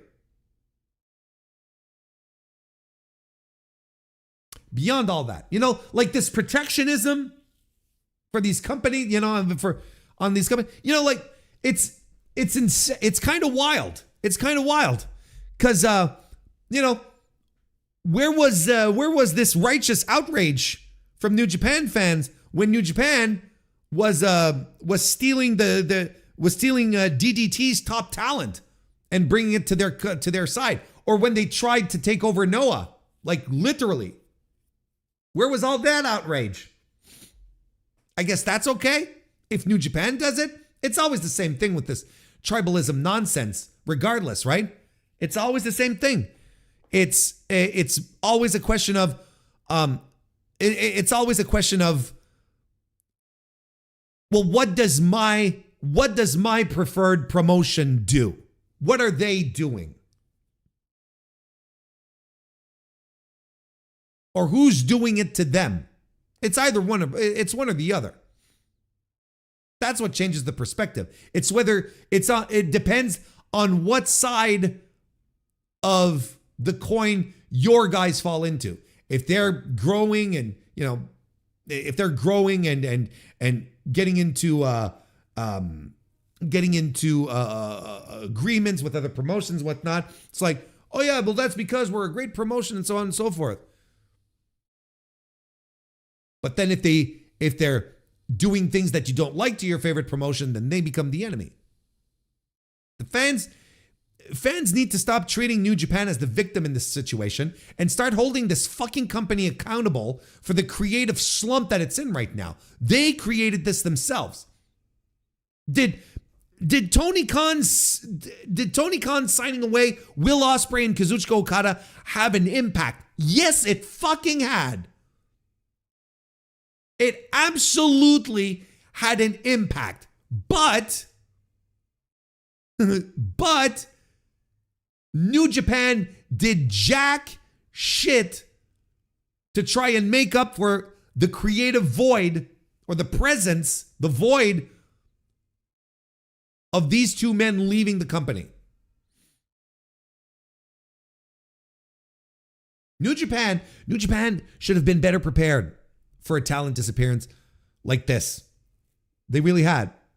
Anyway, back to this Okada Tanahashi stuff.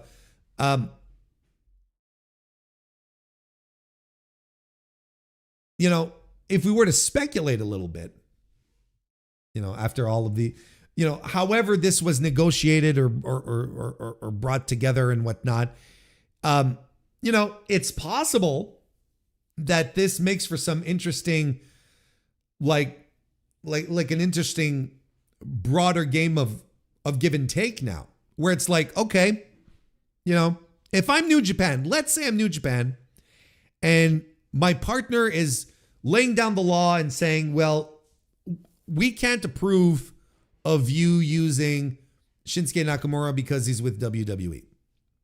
All right. Well, if we use your guy, Kazuchika Okada, on the show, then you have to agree to Yota Tsuji winning the IWGP World Heavyweight Championship. Like, to me, I think that would be a fair trade-off. Where it's like, okay, we get your guy, but you're going to give us something back. And what we're going to get back is Yota Tsuji becoming champion. This is pure speculation, okay? I am 100% not saying that this is what happened, but it's absolutely something that you can think about and go, yeah, I mean, this makes sense. This situation just might have secured world champion Yota Tsuji at Wrestle Kingdom. I mean, maybe that was also at the same time, maybe this was always the planned result,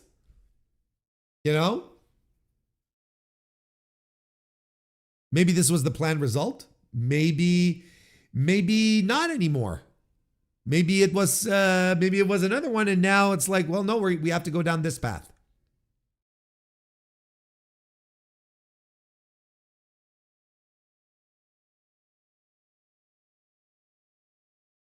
And I saw, I actually got confronted on Blue Sky with someone who was basically saying that this was all WWE's fault for not letting Shinsuke Nakamura do his thing, for not letting Shinsuke Nakamura go off and do this match, and that they were doing a great disservice to Shinsuke Nakamura, and I can't buy that, and I have very little sympathy when it comes to Shinsuke Nakamura and how his career has been managed. A lot of people will blame WWE for that, but Nakamura has been with the company since 2017. He has had multiple times where he has had to renew his contract, and every time he has chosen to stay. He has chosen to stay. Every single time. So he is okay with what's going on. If he wasn't, he'd pull a Ricochet. He'd pull a Ricochet where Ricochet was fed up of, doing whatever nonsense they had him doing. And then him going, you know what? No, I'm done here. I'm not renewing for the big money. I'm going off and I'm doing my own thing now. I'm trying something else out. Now, Shinsuke is absolutely okay with what he's doing. He is 100% okay with this. There's no other way and there's no other way to see it.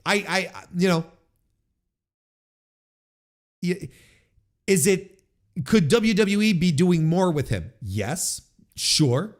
But Shinsuke doesn't seem to care that they're not doing more with him, that they're not lining him up with world championships and, whatnot.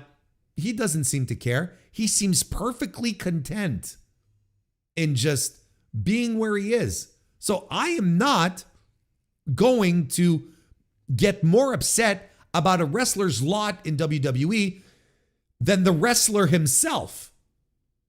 If he's okay with this, I don't have two shits to say about it. It is what it is. And which is also, Shinsuke Nakamura will continue to be my shining example of why putting active wrestlers into the Observer Hall of Fame is a bad idea. But let's move on. That's another topic. I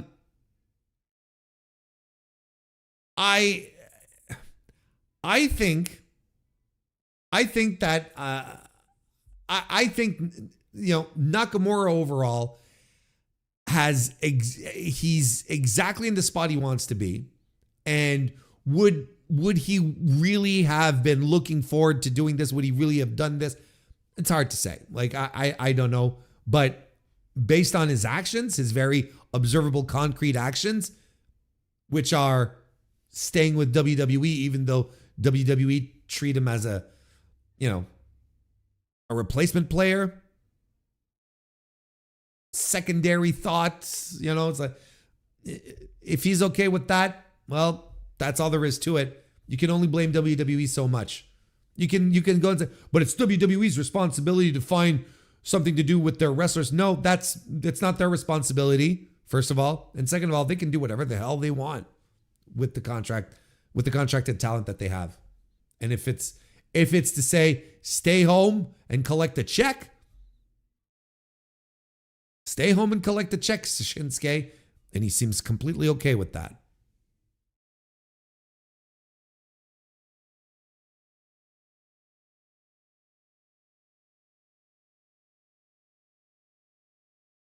Look, to wrap this one up, the Okada-Tanahashi rivalry is part of the fabric of the golden age of New Japan, of the 2010s. It's one of its most essential components. Okada debuting as the Rainmaker, dethroning Tanahashi, and now potentially will be putting the last spike in Tanahashi's career. I mean, it's full circle storytelling. You can't be against it. It's not a random thing. Like, this 100% makes sense. Look, Okada, you see it right here. Okada showed up dressed in all black like he did when he debuted. He's the perfect final opponent because he embodies everything Tanahashi built, right? The main event standard, the ace aura, and the spirit of New Japan's revival.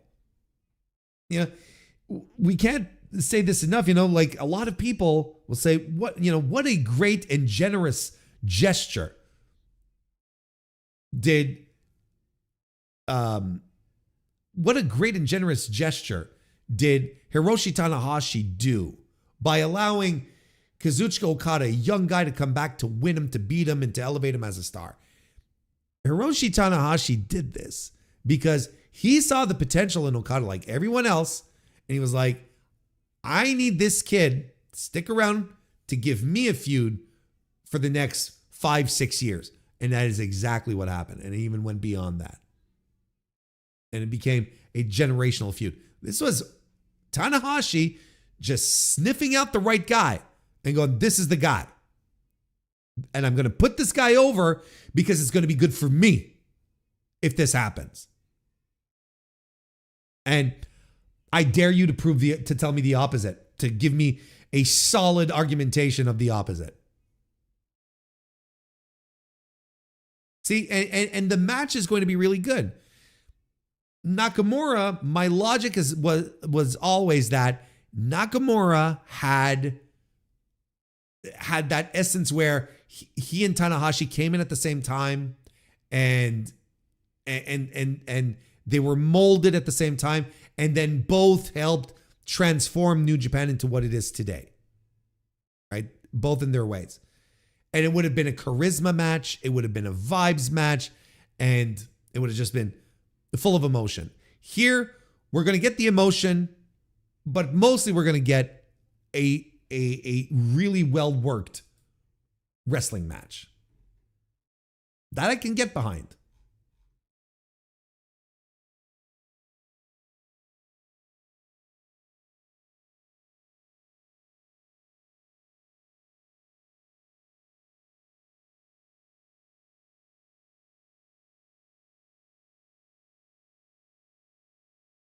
So, I mean, to me, it's a really good setup.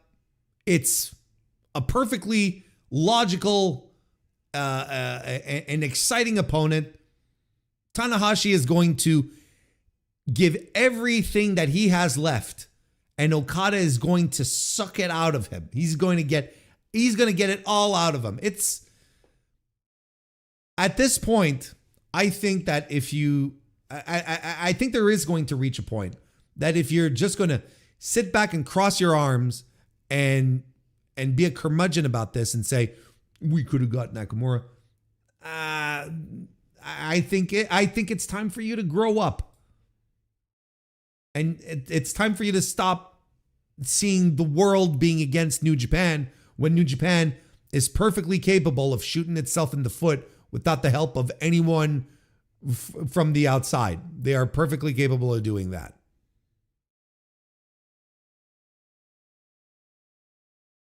There you go. That's the definitive talk on Nakamura and Okada. Tanahashi and Okada. Jesus Christ.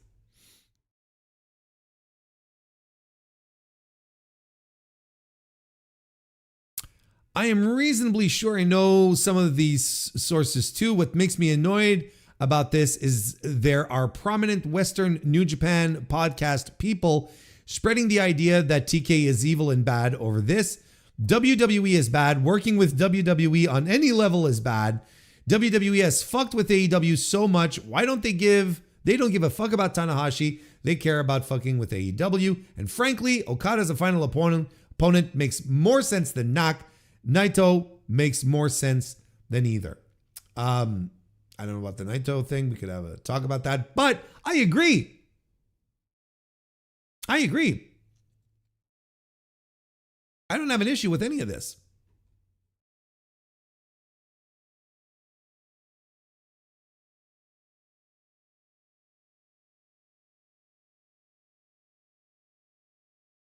Like, we just have to stop. These Western New Japan podcasters, as you put it, Convoy, they need to get over the fact that their favorite wrestlers are no longer in the promotion they love. And they have to stop being babies about it. That's all there is to it. They have to understand that Tony Khan got Okada at a very good. There's rumors. Again, nothing substantiated, but Okada didn't necessarily want to leave at first. There were some things that he wanted from New Japan. There's rumors that have floated around that he had been earmarked for the presidency of New Japan. And when Okada didn't get what he wanted, that's when he started getting a little upset, a little bitter. And then Tony Khan walks in with the big pocketbook. He's like, all right, it's time for a move. Will Ospreay was not going to spend his career in New Japan. He just was not going to spend his entire career in New Japan. And again, like, where would you have preferred Will Ospreay to fall then?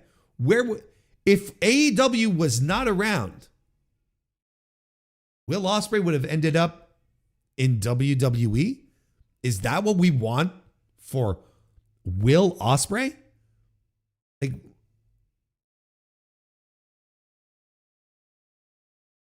There's no proper continuity here. Nothing makes sense in that way of thinking. Wrestlers moving for promotions is good. Yes. Gives room for new talent to excel. Yes. Now the thing is that the promotion needs to allow the talent to excel. And that's where New Japan has been failing. Hey, Will Davis, nice to see you. Welcome to the chat, member of the Mr. Warren Hayes Show channel. Good to see you. Don't cry for me, Nakamura.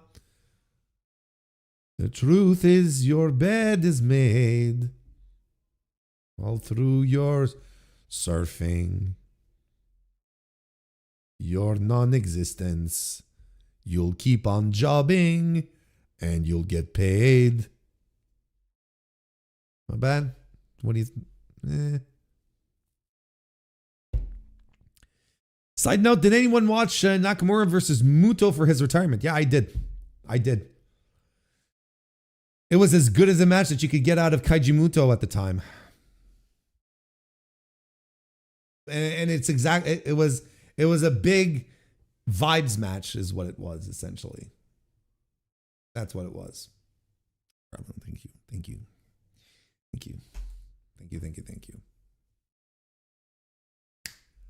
All right. One more thing before we go. We've got a hefty docket, but we'll get back to some stuff on Thursday. But man, Jesus Christ, this really broke my heart. Amidst all the fucking Newell Alizé bullshit, this happens and it legitimately breaks my heart. I'm going to read this article off of the Figure 4 Online. Deadlock Pro Wrestling's next show may be its last. The independent promotion announced Saturday on social media that aside from a show in Japan in 2026, their 4th anniversary event on December 12 in Cary, North Carolina, will be their last for the, quote, foreseeable future, unquote. It has been an absolute pleasure to produce DPW events these past 4 years, their statement on social media read. Thank you to all the fans, wrestlers, and everyone behind the scenes that made this all possible. We are extremely proud of what we have accomplished, and we are excited to celebrate with a great anniversary event in December. Thank you for everything. It was additionally announced that the show will become a fundraiser to help families in the area. Jesus, man. Based out of North Carolina, the promotion opened back in 2021. Talent that have competed in their shows include Colby Carino, Tom Lawler, Mike Bailey, Jake Something, Amy Sakura, Konosuke Takeshita, the Grizzled Young Veterans, the Motor City Machine Guns, Mustafa Ali, Roderick Strong, Danny Luna, Hyan, Queen Aminata. Who else am I forgetting here? There's really a ton of great talent who worked there. Calvin Tankman is a regular there. Grimes, what's his name? What's his name? Cameron Grimes, but shit, I can't remember his indie name. He works there too. Adam Priest. Look, it was a ridiculous amount of talent that would just show up to these shows month after month. Trevor Lee, thank you. And yeah, look, I watched Deadlock and I enjoyed Deadlock because it was a fantastic indie promotion that understood how wrestling is, how it should go, and didn't try to be stuff that it's not, and kept it all very, very simple. All within a package of providing great professional wrestling in a great production. One of the trademarks that you will always hear when you talk to anyone who talks positively about Deadlock, and we will all say the same thing, the production value in Deadlock is second to none for an indie promotion. It looks heads and tails better than most of what you're watching on IWTV. It looks better than GCW, which is considered to be the big national independent promotion. It is such a fucking bummer. And they're coming off last month's show, the Super Battle was such a good show. And I was rubbing my hands together and I'm like, fuck yeah. And then we're getting into the Jake something, his era as his second reign as DPW World Champion. I'm like, fuck yeah, let's do it. I don't know if it's a world championship. I never remember. But, you know, as the top guy, like, this all rules. This is all great. Queen Aminata wins the championship for the women. I'm like, yes, this fucking rocks. And now she won't even be able to be anyway. You know, the indies in the United States right now are not in a spectacular place. It's not a great environment right now. They're not thriving. It's very it's very, up and down. Let's put it that way. You know, I know a lot of people love GCW. I liked GCW for a while, and then I started to see patterns and I started to see things that I'm like, you know what? I'm not into this anymore. And part of it is the production, which always feels very slapdash, which I don't understand. Why an indie promotion that considers itself to be like top tier would still come across looking the way it does and sounding the way it does. And look, Prestige is shutting down. Deadlock is shutting down. There's still West Coast Pro that still has a high level indie matches. I don't know, man. This is not a good sign for the independents. It really isn't. I hope that there's nothing nefarious that is being led to them shutting down. I can understand that it's been particularly difficult. The cost of traveling has been the cost of traveling has been much more significant.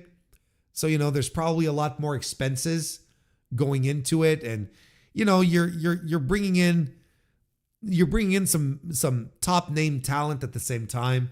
Like we're joking about Newell and Elise, having one last place to find bookings, but which is a funny joke, don't get me wrong, but it is nonetheless like a place like Deadlock in the wrestling ecosystem it serves a fantastic purpose.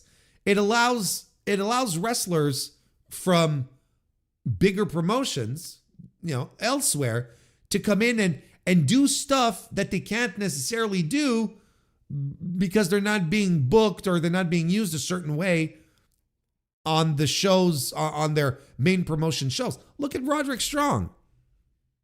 You know, Roderick Strong coming into DPW and kicking ass, and you're like, and then you look at him and you're like, why isn't AEW using him like this? You know, I've been saying the same thing about Queen Aminata for months. You know, and now, like, and when you look at this, how fucked up the ecosystem in pro wrestling is, you know, we used to have a viable place like TNA where a lot of top TV talent would either, you know, let's say they get fired or they're winding down their career, they could go there and have like continue to make, you know, a nice little salary, continue to get TV exposure, stay in the conversation, stay in the limelight, you know. But now TNA is not that anymore. TNA is a branch of WWE where they just, you know, which is a playground for WWE's developmental now. That's essentially what it is. The NWA, for a while, served that purpose too. But now it's devolved into something so ridiculous and, you know, not fun. That's like I have nothing to bring forward here. Like it's not fun. You know, why would anyone want to go work for Billy Corgan's NWA after being on, you know, on Raw or SmackDown or Dynamite? You know, why would you want to do that? Then there's MLW. MLW, you know, for what it's worth, you know, it has that aura about it where it has a bit of an open door policy where they rotate through talent. They have some established people, but you can come in and do a few shots and then you move on to other places. But you don't even have a decent indie to go to now. You have nothing. You don't have a strongly produced, not embarrassing, independent promotion that you can go to continue to hone your craft, wrestle in front of decent crowds that also just happen to stream, so you can pick those up as well. You know, don't have to go to the Carolinas every time you want to watch some DPW. And that run every month. And you don't have to go across the country. You don't always have to be on the West Coast or whatever.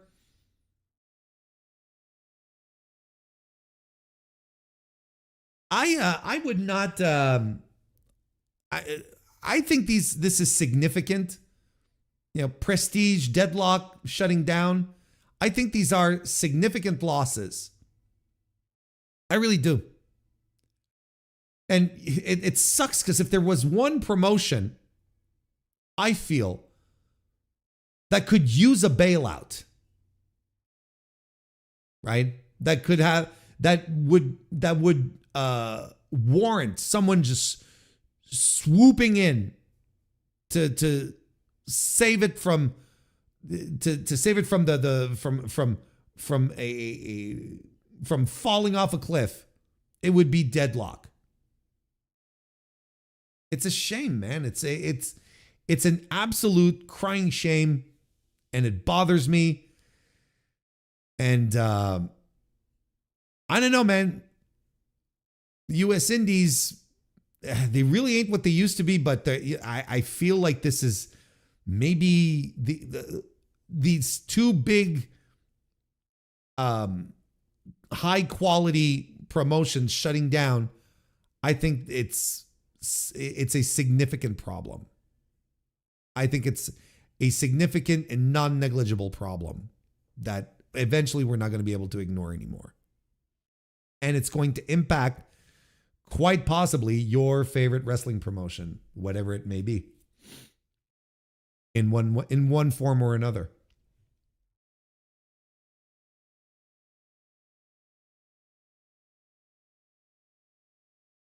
So there you go. There you go. I think we're going to wrap this up for tonight. We did good. Hey, we had a really nice time. We had a good time getting all of these crunchy topics out of the way. The crunchy show. I don't think the streaming is crucial, but there needs to be places with good and diverse crowds where wrestlers can learn to work in front of a lot of different audiences. I agree. It's the best way to learn, actually. Wrestling the same people week after week with and all the same people that you're in hip toss class with is not going to make you a better pro wrestler. That's why the indies have always been important. Anyway, this really stinks.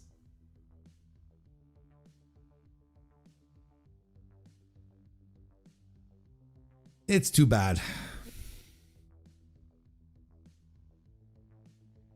But you know what? It's not too bad for us to wrap up the show. It's time to take a breather. We're going to wrap it up for tonight. Folks, thank you all very much for hanging out, for joining me on this lovely Monday evening. Hope you had a good time. I did. Hope it was illuminating and instructive. I'll be back. Thursday for another live stream, and also earlier in the day the AEW Dynamite review. So the content machine never ends here at Warren Hayes headquarters. Thank you. I appreciate that, Carlos. Thank you for being here. Thank you everyone for showing up and for having some good discussion up and down the chat. Yeah, that's pretty much it, right? I think that's pretty much it. You should go watch. Now you should go watch the my grab bag of reviews. That's what you need to go do next. That's your homework. Thank you all for showing up. Have a great evening. Yeah, have a great evening. Rest of your evening. Go watch Randy Orton and get back to me. I'll see you Thursday.